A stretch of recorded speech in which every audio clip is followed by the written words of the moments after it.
much for being here. I want to introduce Edith Torres, our head of industry. I'm Jimena, festival director, and we're so glad to have you all here.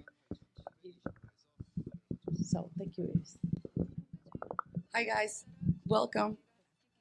As Jimena said, my name is Iris, and I'm the head of industry of the 12th edition of the Guadalajara Film Festival. I want to welcome all of you. Thanks for being here. I know it's a Friday night, it's a little bit of traffic, so I appreciate everyone's patience to start this panel. So today's panel discussion is the sales report, and is kindly sponsored by the Creative Artists Agency, CAA. And before anything, I would like to just take a moment to thank the University of Guadalajara, University of Guadalajara Foundation USA, the Grothman Legacy, and the Guadalajara International Film Festival. Today's panel's discussion is to talk about the current reality of our industry, what's currently selling in terms of our Latinx and BIPOC content, and look towards opportunities and the challenge that we're facing in 2023. So welcome, guys, and I'm going to introduce you with our moderators and our panelists for today.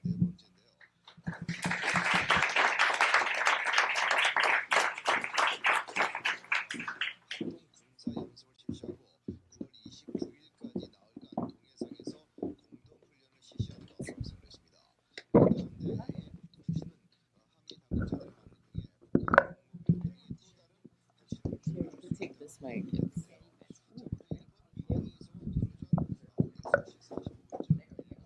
Welcome, everybody. Thank you so much for joining us. Let's kick this off. I want to introduce our panelists first and foremost.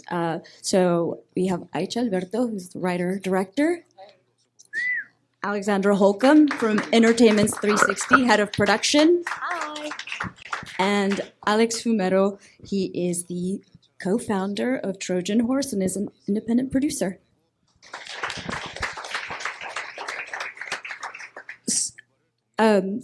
So I think we can kill that. I think it's, thank you.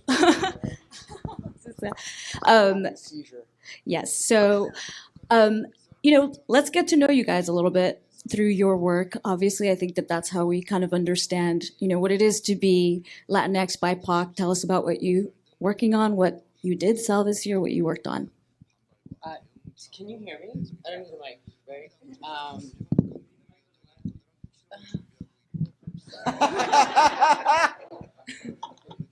I'm H. Alberto. I'm a writer-director, and this year I finally, after a 7-year journey, premiered my feature film, Aristotle and Dante Discover the Secrets of the Universe, at the Toronto Film Festival. I've written on a couple of shows, Little America for Apple TV, and a J.J. Abrams show that's coming out sometime for HBO Max as well. So that's a little bit about me. I'm from Miami. I'm Cuban. I'm a Taurus. Hi, I'm Alex Holcomb. I'm a producer and I run the production arm at Entertainment 360, which is also a management company, even though I'm not a manager. I have a traditional executive background. I've been in LA for 15 years, but I'm originally from Mississippi. My mother immigrated from Guatemala as a college student, and so I've gone back and forth between Guatemala and Mississippi and LA, which is a really interesting background. Yeah. Oh, yes. Some of my projects. So currently I have a movie at Netflix based on Rick Riordan's best-selling novels, The Red Pyramid, The Kane Chronicles, which I'm really excited about because it's one of the first times that we get to see biracial Egyptian kids in this really fun world-building Egyptian-type world. So that's at Netflix, and then we're rebooting Hawaii Five-0 with a Hawaiian director and a Hawaiian writer, which will be a really, big, ambitious movie, a fun tentpole movie, but also through a specific cultural lens of Hawaii, unlike any of the other shows have done, which we're really excited about. And then more recently, I just sold a movie to Sony starring Jonathan Majors. It's based on a true story about Michael Bachman, who he goes back to school. He's a con artist, but he goes back to school posing as a high school student and becomes most popular kid in school, straight A student, gets a scholarship. But it's told through a really fun, like, cultural lens as well. So we're very excited about that project. Cool.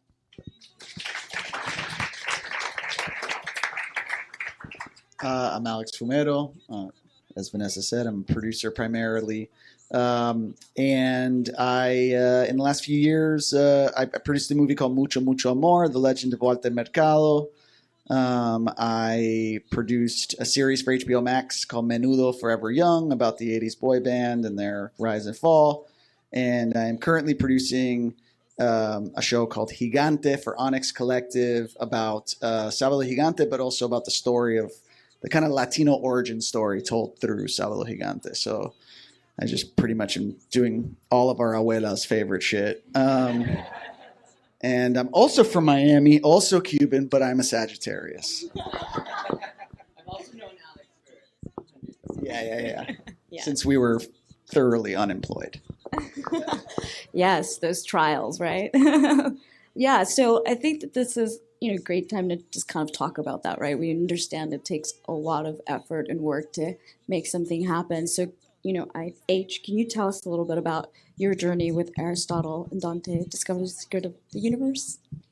It was, I discovered the book in 2014 from a recommendation from a friend, and I was like, holy shit, like, this is like the kind of movie that I want to make about my experience as a Latinx, Latine, whatever you want to call yourself, but and it just like unlocked something in me that I like can't describe, and it's hard for me to put into words. It subverted stereotypes, and it told a story from such a gentle lens. And I think when Hollywood has told our stories, it's often violent. It's not told from our perspective. So it became quite literally my life's work in 2014. And then I wrote the script on spec, which if you don't know what that means, it's like without permission and you do it for free.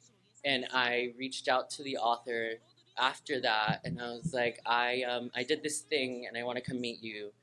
I went to El Paso, where he's from, convinced him to let me work on the project. I had no business doing any of this, but I was like, I'm not going to wait for permission because no one's going to come and like give me permission to do it. And if I wait, like, that's just not how it works. So we spent these 4 amazing days. He agrees to give me the property, and then I don't know what to do with it. But I had sort of like established relationships through the film festival circuit from like short films that I had done, and they connected me to a producer. This is all worth it, I promise. They connected me to a producer named Valerie Stadler, and her and I developed the script together. We got the like formal rights for it. And then through that, I discovered that this book was massive and translated into 23 different languages. And I was like, holy shit, what really did I get myself into? Lin-Manuel Miranda had read the audiobook to it. And I was like, we need to get him involved somehow.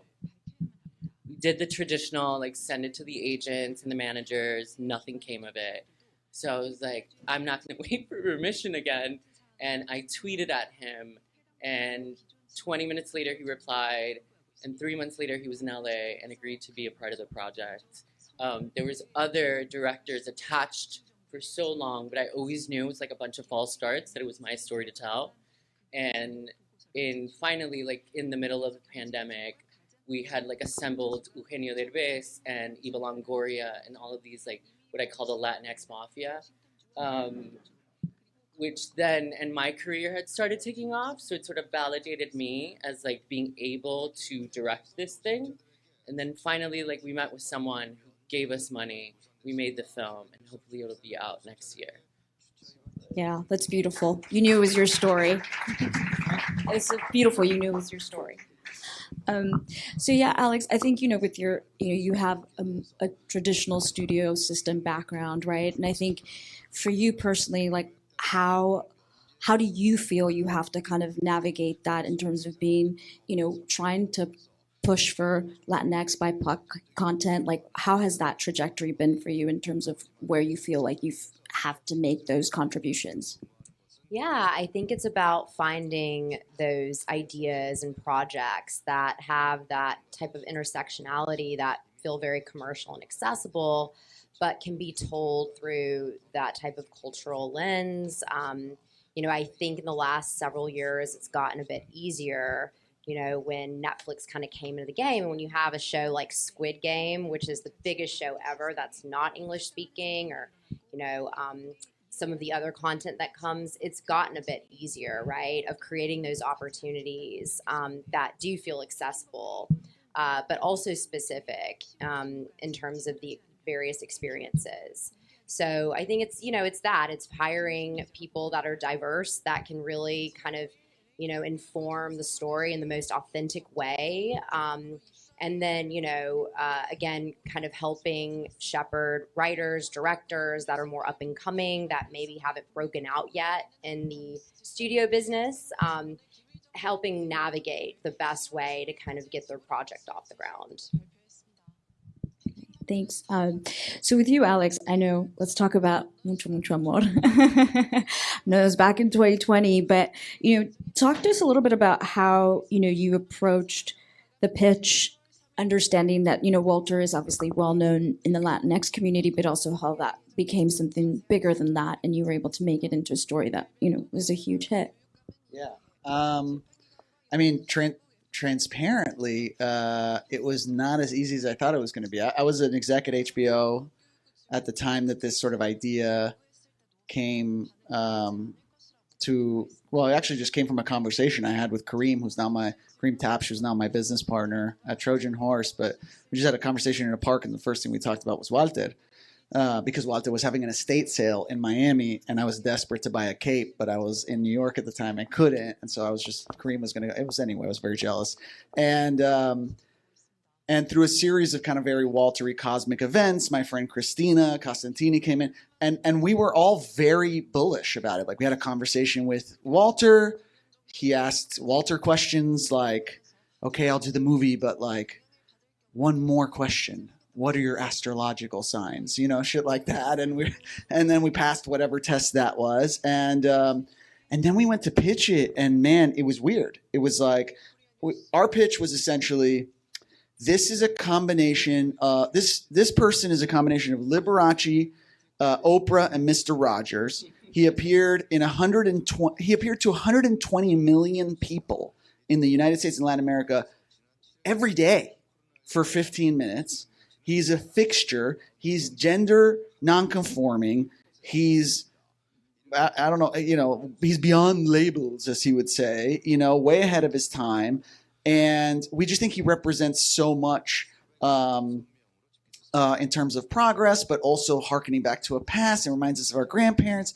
And we just thought it was a slam dunk. And then people would say stuff like, do you have any data that you can provide from Latin America that can prove that his ratings were? And I was like, when the Mr. Rogers movie was being sold, did they ask for fucking ratings proof? And so it was very hard, actually. It hadn't really been done before. Unfortunately, there aren't that many Latin doc filmmakers. There are some great ones, but there aren't a lot of us, and a lot of these films haven't come to be. So we had to go the old-fashioned way and raise. We raised a little bit of money here, a little bit of money there. We also reached out to Lin-Manuel Miranda, because apparently that's the only way you get your projects made. And he wasn't a producer, but he's a big Walter fan, so he agreed to be interviewed. And that helped us get a little more money, because they were like, well, if Lin-Manuel Miranda knows who he is, And we were actually running out of money, racing towards a Sundance deadline, because Walter was very old, and we really wanted Walter to see the movie. And also, none of us are the type of doc filmmakers who spend 5-6 years embedded in some tribe, somewhere. We're like, let's get the story done. That's how we pick stories where we can move on to the next one. And we wanted to be done with it. And we were, and I'm being very candid. We were pushed into a situation where we had to do what's called a pre-sale, right? We felt very strongly we had a movie that we could go to market with, and that would perform at festivals, and that there would be bidding going on. And we could not find a single person to give us enough money to get to that point. And by the time financiers did come to the table, it was too late, And so we pre-sold to Netflix. We didn't tell Sundance that because they wouldn't have let us in, and we finished the movie. And what's funny is, like, since then, it has been a little easier to set up projects like Menudo or Gigante. Like, those are kind of coming more easily now, but it's not like the floodgates are open. You know, I think Squid Game has been a great boon for foreign language, but I have like an Italian project where all the characters speak Italian, and everyone's like, I just don't think anyone's gonna watch something that's not in English, you know? Or what percentage of your project is in English versus Spanish? You know, like, that's always the question, and it's like a weird riddle that doesn't have a right answer, because it's like sometimes it's like they want more Spanish because the LATAM team, and then sometimes, anyway, I'm ranting now, but that's all just to say, the Walter project was a huge fucking learning curve, and I feel like I'm still learning what the rules are. Yeah, it also sounds like it's being bullish and having tenacity, right? I mean, we're right. You know what I mean? Like, we're right. It will sell. 10 million people watch that documentary. You know what I mean? So it's like, people will watch this shit. It's just you just have to act like that, or otherwise it's like you have to stare them down and let them blink first, you know? Yeah. I mean, I think again, we can come around this way now. We'll kind of, give us your assessment of where you guys think the industry is today, right? We talk a lot about we need representation. We're here. You guys have projects that have that, but as we look at it as a whole, where do you think we are? Like, what has shifted and what has not?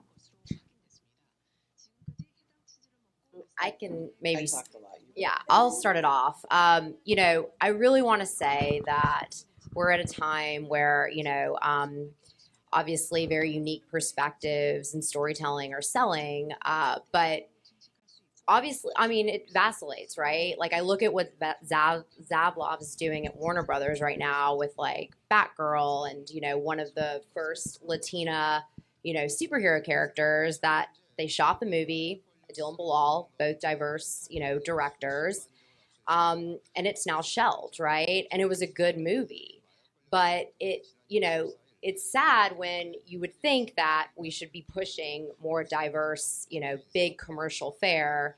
It's still a struggle. It's still hard. But that said, I do think with, like, streamers and the success that, the way that streamers and television make it accessible to watch content, whether you're in Mississippi or you're in, South America, you can kind of watch the same thing.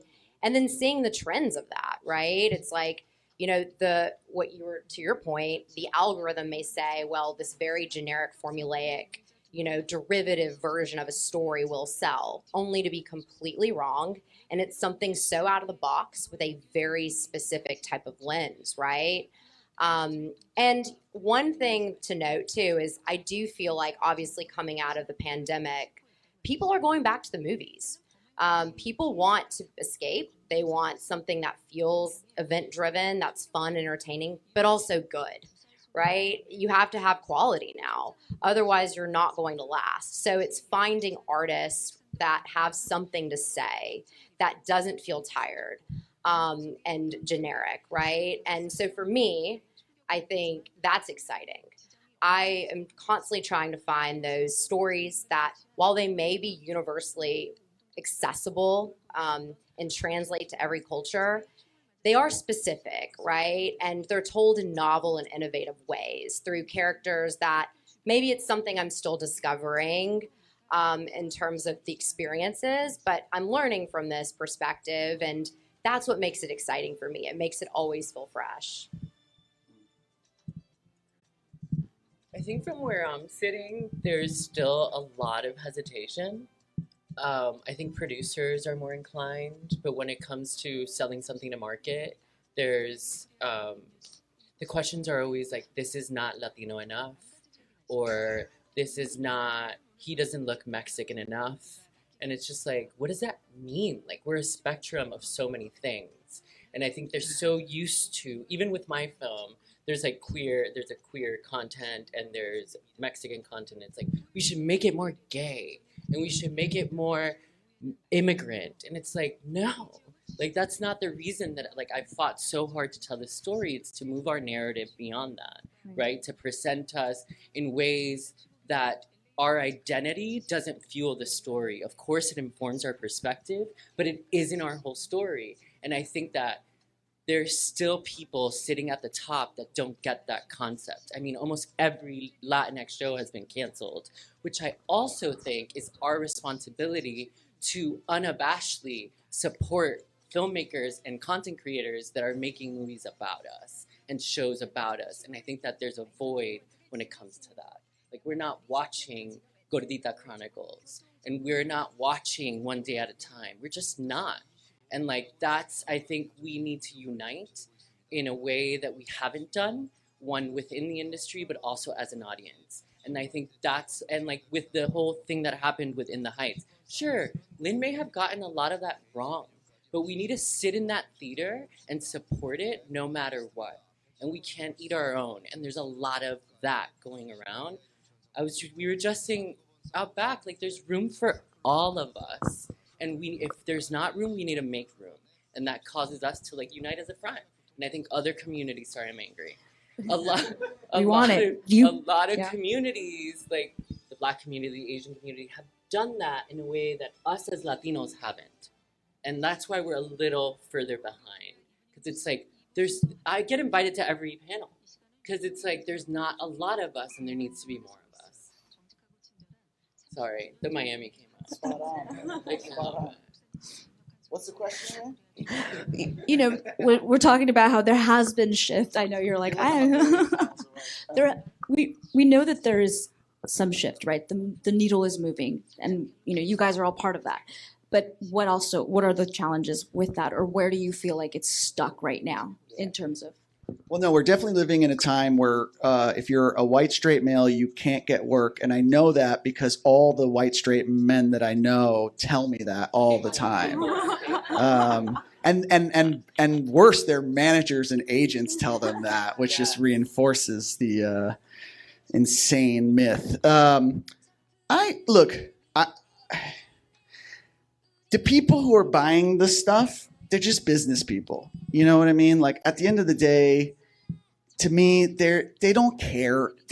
I shouldn't say they don't care about diversity. Like, maybe they do. Maybe they really do care about diversity, but they definitely care about their shareholders more, you know? And so they'll just do whatever to like ensure that their stock price goes up. You know, and that is very much where we're living now. I mean, we're returning to the old studio days, right? Like, if you notice, it's just it's great to be an independent producer. And right now, I love it. But in 5 years, I feel like we're all just going to be employees of these fucking companies, you know? And I hope that's not the case, but it's scary and looking that way.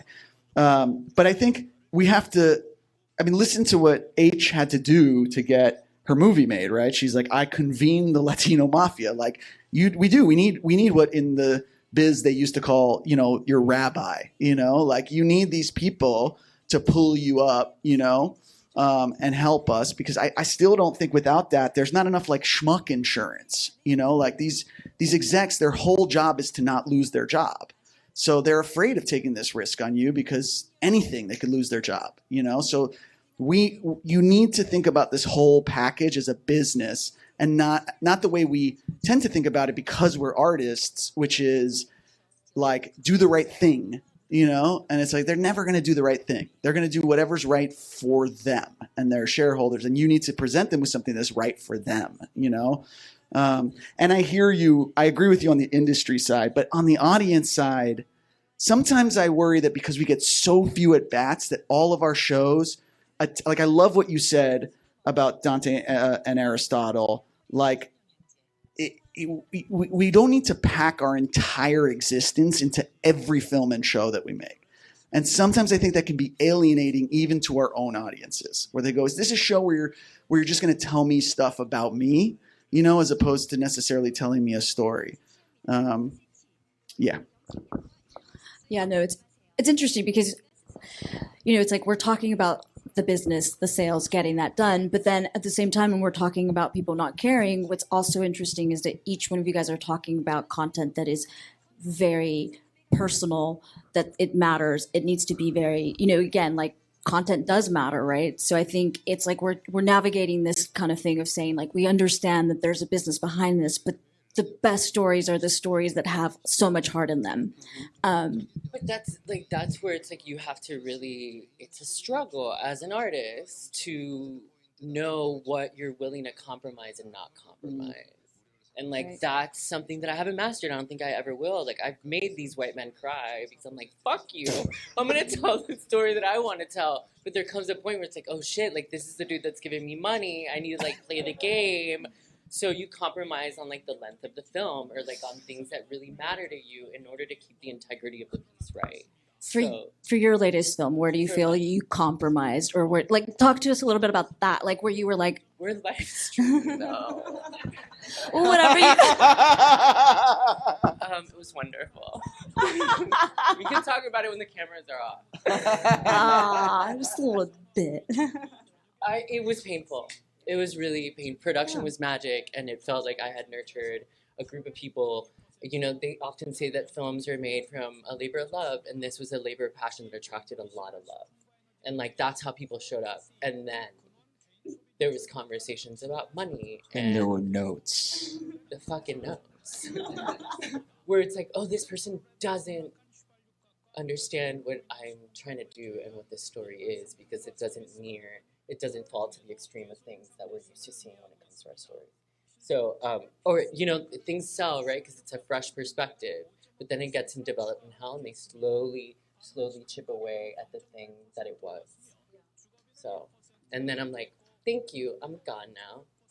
There you go. Because it's like there has to be a level of integrity that I hold in order as an artist. There just has to be, if not, like I'm in the wrong place. Perfect. Well, I mean, Alex, I know you're a creative person as well, even as a producer, and I think that's super important. You know, producers are creative, and I think, you know, again, we're talking about how you make things that with a lot of heart that you love. So, you know, you personally, what are the things that you're championing? Like, where is your kind of also who you are as a person? What are those things that you champion and kind of interesting material that you're looking for? Yeah, you know, I come from a genre background. One of the movies that I developed, or series of movies, was The Purge, which obviously had a huge, it resonated with a lot of audiences. It very much hit the zeitgeist, right, in terms of like exploring classism, you know, in various ways. And another movie that I found and developed was A Quiet Place. That one obviously didn't have the type of social messaging that The Purge did, but it was successful, I think, because it provided a really entertaining experience, and it also was really well done, you know? So I love genre because I think genre gives us a way, an avenue to kind of tell stories that are really important, that have a very strong social messaging or thematic underpinnings, but in a very entertaining way, right? So that's something that I've always looked for, whether it is traditional, more horror, or like sci-fi, or even just fantasy and, you know, action with like some type of twist or bend to it. And that makes it accessible. And so while I'd love to do more things that feel left of center in art house, and in fact I have developed those types of projects, I also have to look at, you know, in terms of where I am in my career and how I can be most helpful and supportive to the filmmakers that I cross paths with. And so making sure that we can still tell the essence of that story, like a movie like Get Out to me, you know, it's something that people still talk about because the messaging was so incredibly important, right? It kind of, I'd say, you know, it was able to articulate a movement that people were saying in such a smart way, but it was entertaining, so it didn't feel preachy, right? So I want to look for content like that because it reaches so many people versus something that feels maybe very specific to me, which I would like to infuse into something that has a patina of being accessible. And so a genre lens is, you know, something that I'm always gravitating towards. Yeah. What about you, Alex? Let's talk about your heart. No. Where does your heart go? No, but, you know, you've just started this company. You know, talk to us about what you're making, who you're championing, a little bit about that. I mean, you know, and it's a great point about genre. I think our company is called Trojan Horse Media. It's like, our ethos is kind of in the name. It's this idea of like, we want to entertain first and foremost. My partner always says like, joy is an act of rebellion too, and so we look for projects that have great stories.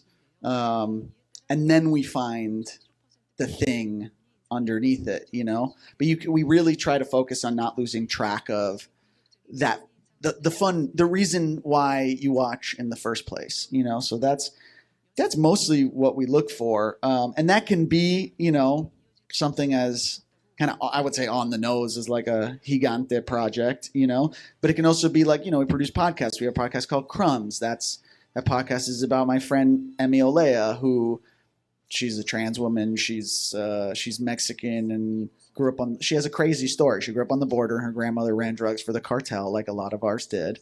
And she, but the show's about her dating life. You know what I mean? The show is about her trying to find love in LA and the crumbs we settle for, which is like very universal, So do we use like some of the crazy backstory of her mom, like, human trafficking people? Yeah, totally. We use that stuff, but the story is ultimately about what it takes to like try to find love and not settle, So I just think we have to tell stories that are globally interesting, like I think we can't tell stories. I don't want to tell stories that are just interesting to Latinos. I don't want to tell stories that are not interesting to Latinos either, but I think we got to tell stories that anyone could sit down and watch this story and be like, I fuck with that, and if you're not doing that, like, it's going to be tough to sell in a global streaming market, Yeah.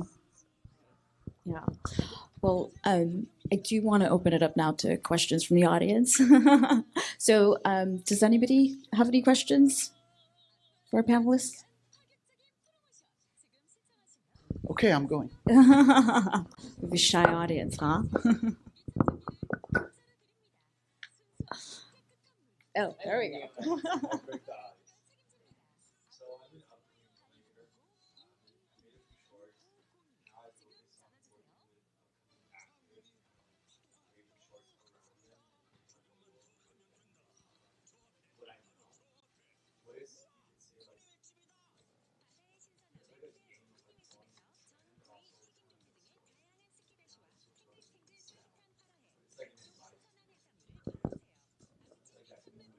I mean, that feels like an age question to me. It feels like an age question?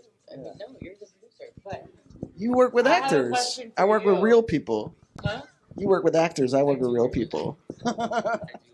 So when you say up and coming, does it mean that people that are on TV or they're just like unknowns that you're trying to build with? Exactly, unknown. So like coming more from like a different world, like let's say found them on social media or something, and now we're like going through the acting process of like making a movie or getting experience and all that.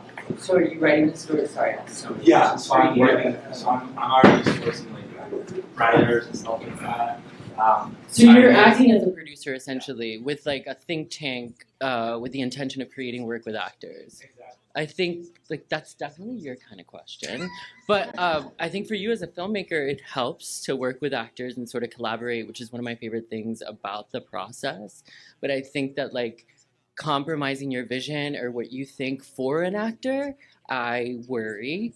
It's not something that I would do, but I fought really hard to have my two leads, which are younger actors, be unknowns, to sort of like have the opportunity to discover someone, because there's also such a short list of Latino actors in all ages that I was hoping to make room for more through that. So if that's like sort of the thing, but I think I don't know if it's working for you. Keep doing it, because there's no rule, there's no like formula to follow. You just got to do what feels right for you.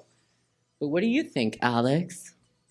I mean, my ethos has always been like, especially if you're a young filmmaker, just make stuff. Like, make it with those people, see what happens. It's like, it really is, I think, a matter of just volume, just reps. You need your 10,000 hours. I don't know. What do you think?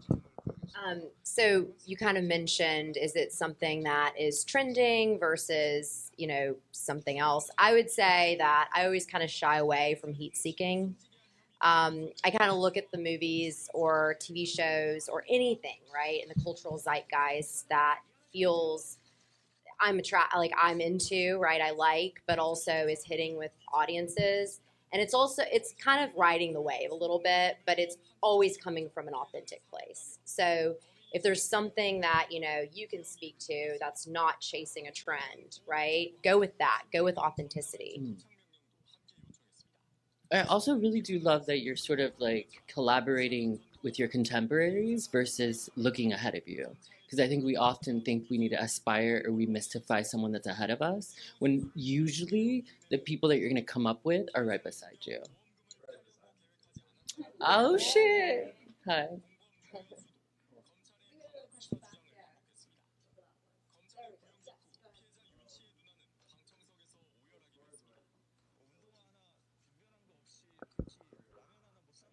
Idea just ever enough? Like, you always have to have a script. Is there ever anything that just kind of just like struck you so deeply that you were like, I want this? So the question is, is an idea ever enough in terms of selling stuff?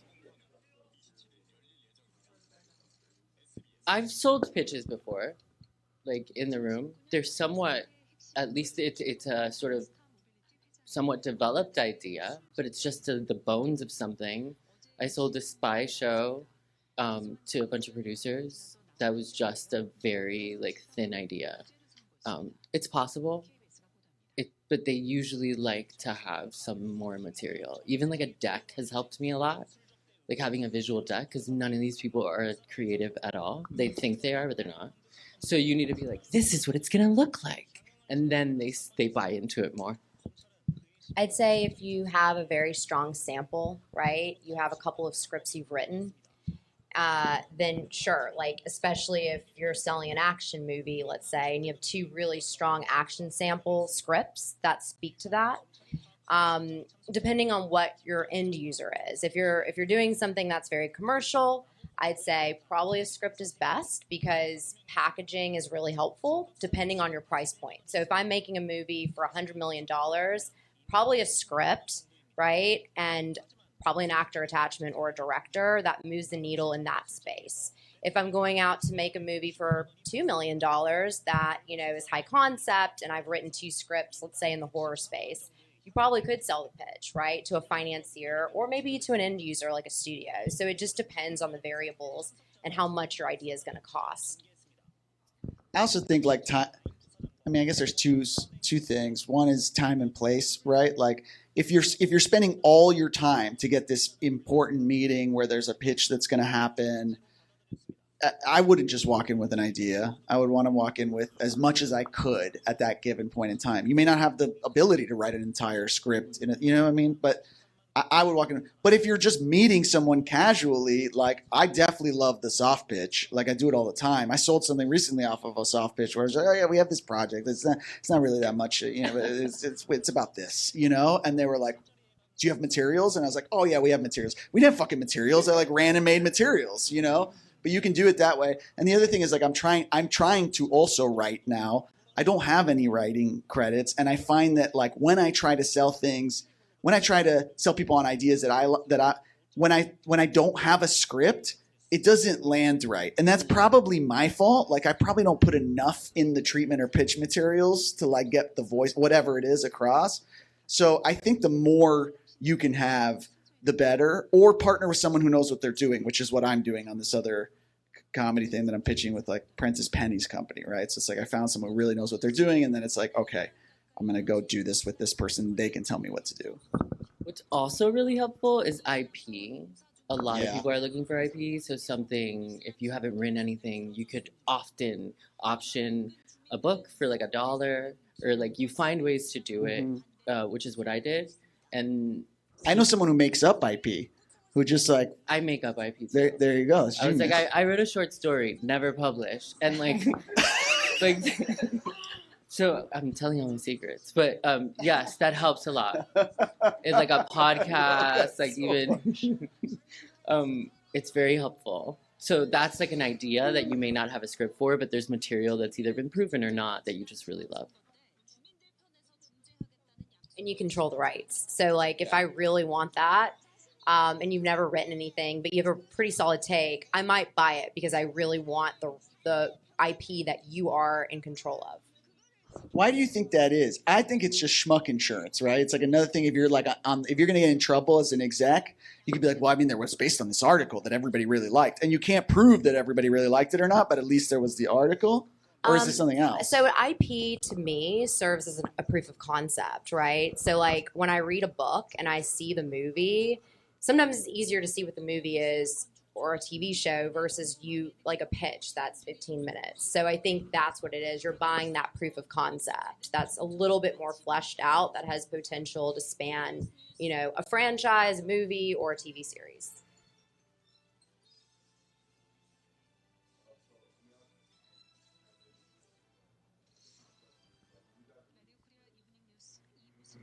How is that you care about that? And say somebody has a grammar error or structure, like how that for the guys I get sent a lot of things from people that you're like, wait, what? But I don't care about a grammar error, but I will not keep reading if I'm not interested after 15 pages. I'd say that's exactly right. Like we read the first, if you haven't captured us by the first 15 to 20 pages, we're putting down your script. If it's incredibly dynamic, like I'll overlook a grammar error, but what I would say to that is this person has their one shot and they haven't taken the time to proofread their script, right? Like that kind of shows me a little bit about, you know, your ethic perhaps. So that's the other thing. But if the writing is so compelling and dynamic, then a grammar error is not going to deter me. I'm personally partial to like diamonds in the rough. You know what I mean? Like, so it's like if it's part of your story, like I have friends who are dyslexic, you know? And if I had a friend who was dyslexic, who was like, I worked on this script, you know, and it was part of the deal, then I wouldn't care, you know? But I feel like there's got to be a reason why there's grammar errors in the thing. Because otherwise it's like, well, then you didn't take the time, you know?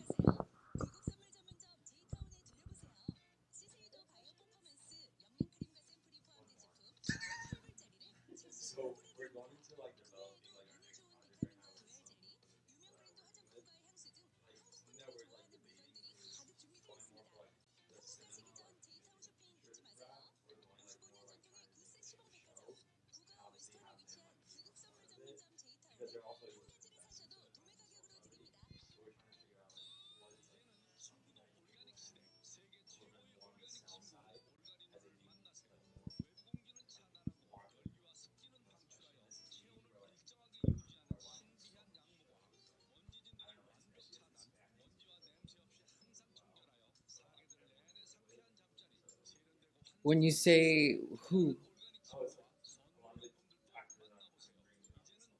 so you're gonna shoot it on your own? I mean, I think that to Alex's point of like having a proof of concept, like go and do it. Like go and do like a 10-minute sizzle or like a 5-minute sizzle that's like, this is what we're thinking. But I do think you should have a clear vision, whether it's a feature or a TV show. Are you asking also like, is the market friendlier to a movie or a TV show at this point? Oh, is that the question? I wasn't sure.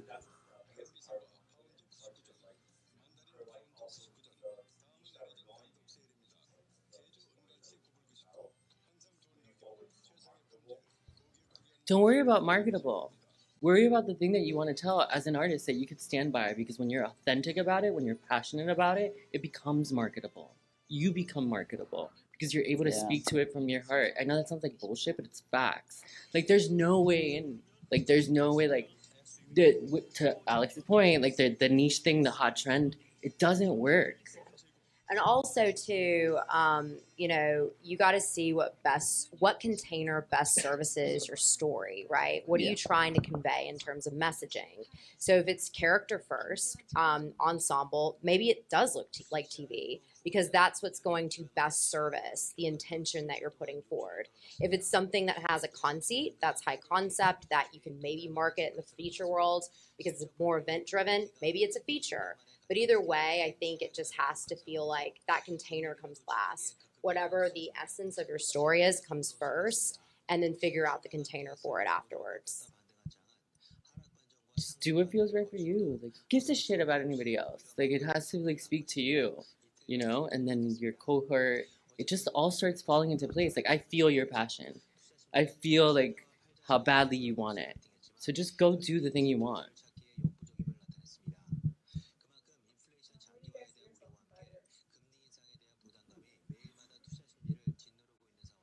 Why don't I try to answer first? What if you?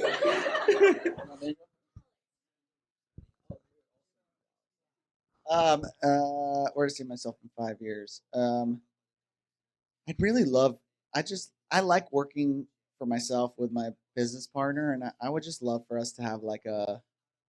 I just love to just make a lot of stuff. You know, like I want to be doing the same thing, but with like department heads underneath me and my. I want to be Brian Grazer, but with like better hair. You know, that's what I want to be in 5 years. I'd say that I've had the luxury and privilege to work for a lot of really amazing people. Some other producers that were super successful, some showrunners. But I would hope that I can have my own company in 5 years and have the autonomy to tell the type of stories that I want to tell and work with the type of people that I want to work with. I think I'm exactly where I need to be. And like 5 years from now, it's like more features, like maybe show running, but like I'm on my way. So like it's taken me so long to get here and it's been such a painful journey that I'm really just trying to enjoy it. And like everything's just coming as it should.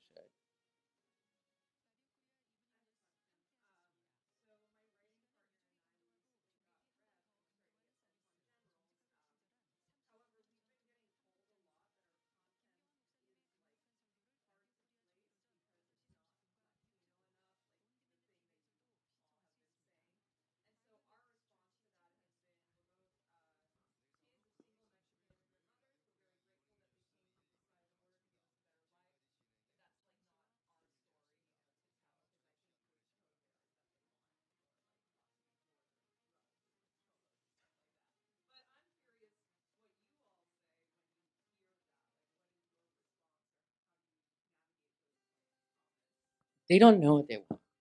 Like, and every general, make it a pitch meeting. I really am telling you my secret. I've sold pitches on generals. Like, I don't just go into like get to know you, and I have like several different ideas. A lot of them are genre. So you're like, oh, you do a little research of who you're meeting with, like what kind of stories they tell, and then you somehow finagle your way into speaking about the thing. Like you start talking about like I got this big, I don't know, Latinos in space movie, and like you just make it the meeting about it, and like all of those things that they say, don't let it like deter you. Just like be really sure in the story that you're telling. Like know the story that you're pitching. You also need a story about you, Yes. right? Like a lot of these people just buy you. You know what I mean? So if you come in, if that's your story, take that story, embellish it, add jokes and like little like trademarks on how you refer to yourself, and like I mean it's like that's silly, you know, but it's like it's exactly what you just said. I think sells, you know. It's like, but you got to really own it and tell that story in a compelling way, and then It's hard. It's hard to do that, but that's it. If you're already getting the meeting, they already fuck with your writing. Like they like you. Now they like your writing. Now you go into the meeting and you gotta charm them for them to like you. That's every meeting. I think everybody thinks they're my friend, and it's just like great. And then because you spend so much time with these people, they want to see if they could spend time with you.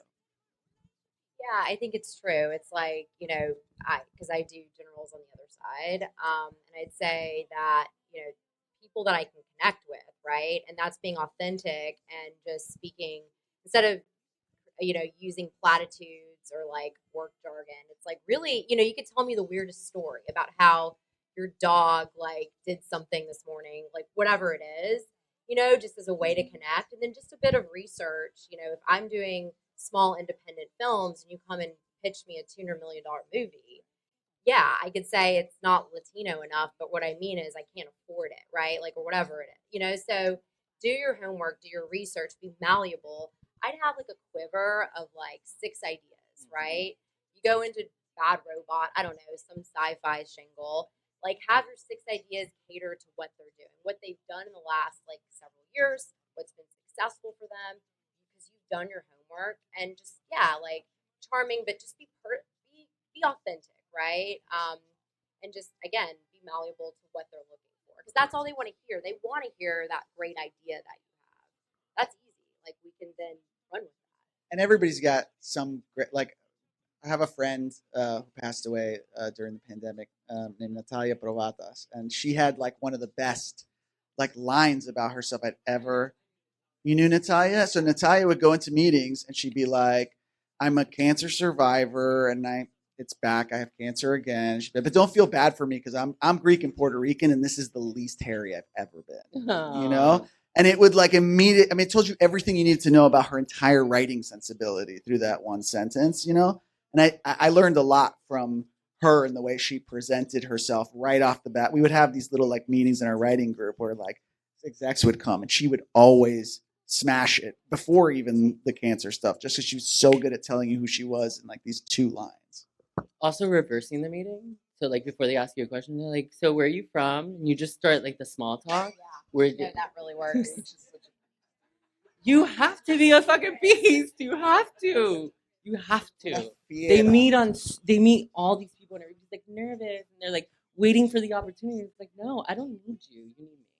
And so like, let me get to know you before, and then I'll see if I want to I let you get to know me. Wait, one last thing, and the narrative, and I think this is important because with the narrative, with the stereotype, walk in assuming they're on your team and they already know that, right? So it's like, it's like every meeting I go on, these people are like, "Oh, your mom's not a gangbanger. Like, I guess you're not right for this show," like, and it's like we're all so tired of that, right? And and they're like, yes, I'm very tired of it. I don't like it at all,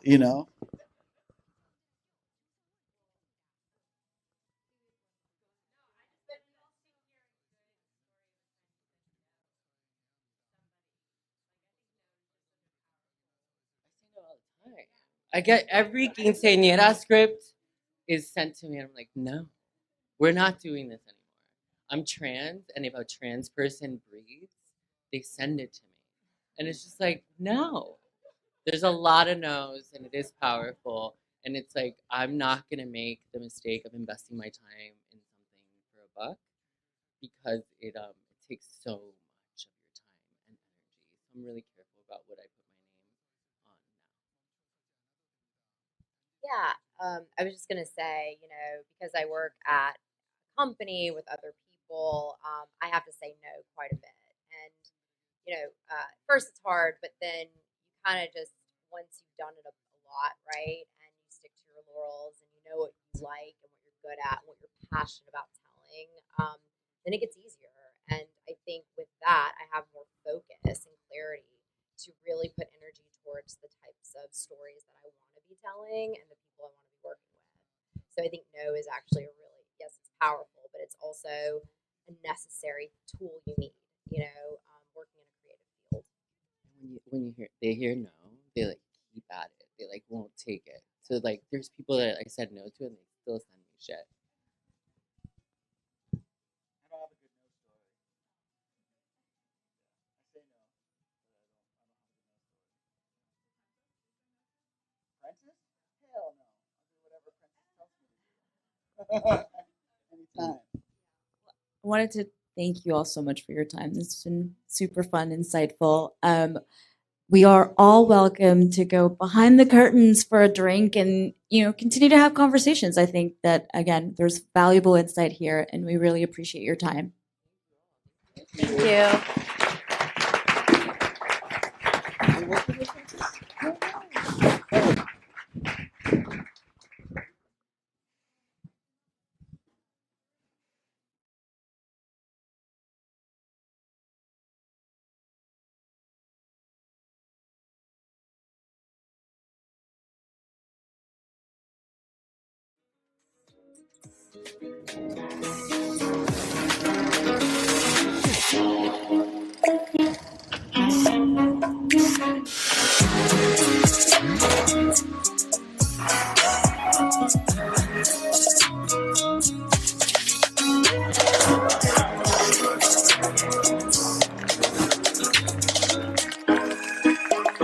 Thank you.